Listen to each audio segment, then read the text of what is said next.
Gloria in excelsis Deo. Et in terra pars omnibus bone voluntatis.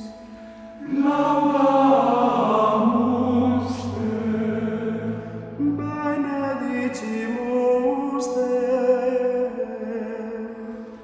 adoramus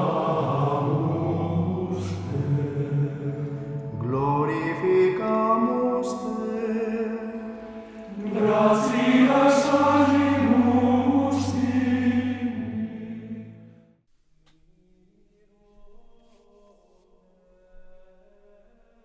Pope Innocent V, the first Dominican to reign as Supreme Pontiff.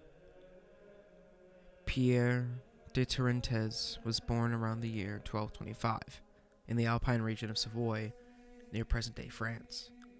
Though little is known of his early life, it is certain that he entered the order of preachers, the Dominicans, at a young age, embracing the path of poverty, study, and preaching set forth by our Holy Father St. Dominic. His intellectual gifts quickly became apparent, and the Dominican tradition of rigorous theological formation found in him an ideal student and teacher.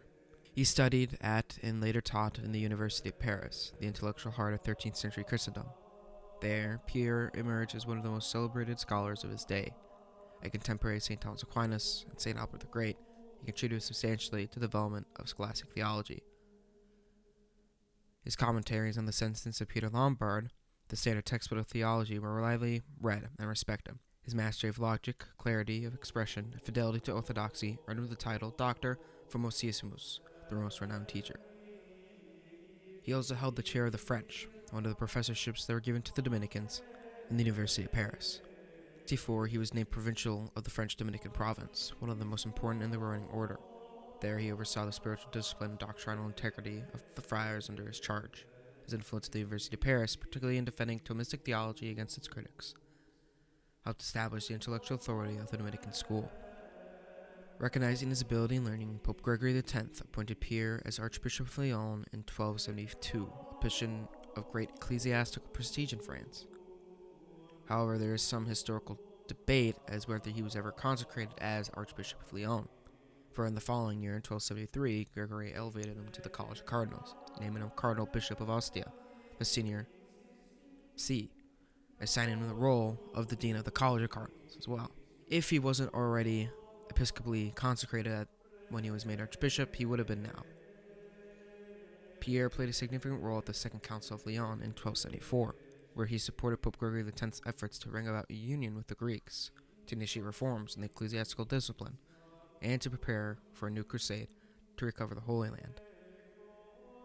His theological and diplomatic contributions at the council further confirmed his stature as both a thinker and a churchman of rare quality. Following the death of Gregory X in January 1276, the College of Cardinals convened in Arezzo under the newly instituted conclave procedures, and on January 21st, 1276, Pierre was elected to the Petrine ministry and took the name Innocent V, becoming the first Dominican pope in history and one of the most learned men to ever occupy the chair of St. Peter.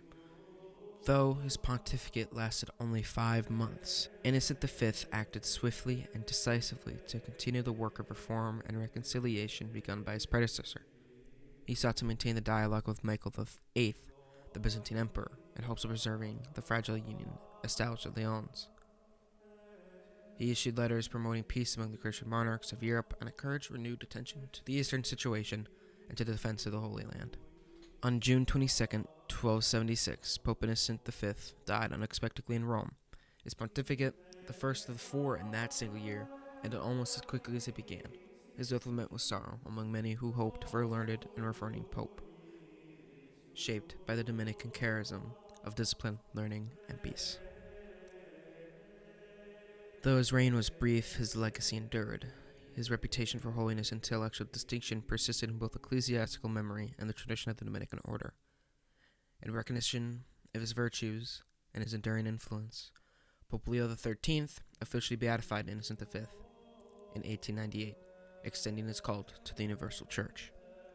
Pope Innocent V's tomb lies in the Basilica of St. John Lateran, the Cathedral of the Bishop of Rome.